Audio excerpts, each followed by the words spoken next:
Gusto mo ba ng relaxing at peaceful na vibes with matching pakape pa dyan mga mima? Slow down muna tayo sa mga happening sa buhay natin mga mi. Sabi nga nila, no hurry, no worry, take it slow. So come spend another day with me as 28-year-old public school teacher, small multi-shop owner, wife, and a mom, and back with another mini vlog.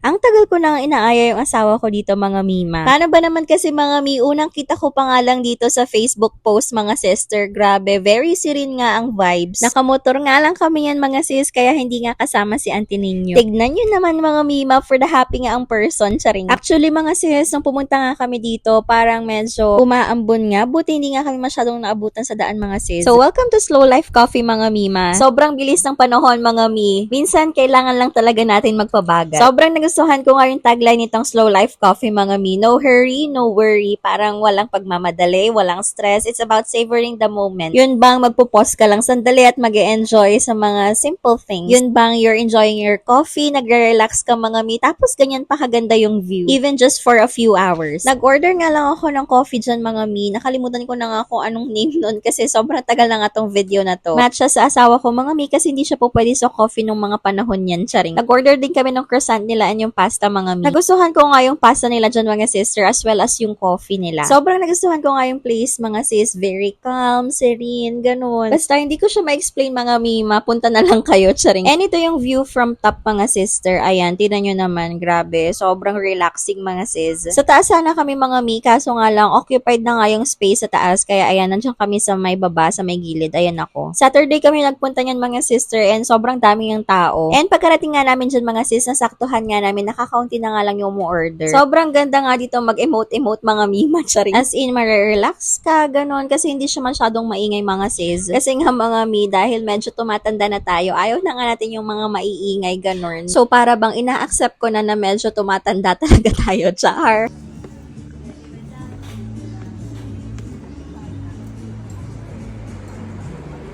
O, diba? Ganun lang talaga yung maririnig mo, yung tunog ng sasakyan, ganun. And ito yung loob mga mi, dito kayo o-order. Diyan din nila prepare yung mga food and drinks natin mga sis. Dahil natakam nga ako dun sa burger, dun sa kabilang table mga mi, ayan, nag-order nga ako ng burger tsaka ng ice cream. If ever napupunta nga kayo dito mga mi, medyo agahan nyo nga kasi aside nga sa madaming tao, medyo maulan na nga sa hapon mga mima. Mas feel ko kasi yung vibe sa labas mga sis. Bago nga matapos tong video natin mga sis, ang Slow Life Coffee mga mi ay located sa Rosario, La Union. So ayan, makikita nyo na nga pabagyo na dyan mga mima sa Quezon Road yan. And ayun, hindi nyo sila masyadong mapapansin agad mga sister, pero ayan ang hanapin ninyo. Pero i-check nyo na nga lang sa Facebook page nila mga sis para ma-direct kayo ng Google Maps. This Slow Life Coffee reminds us na kinakailangan din natin magpahinga at mag-enjoy sa buhay. So ayun lang muna for today's video. Bye!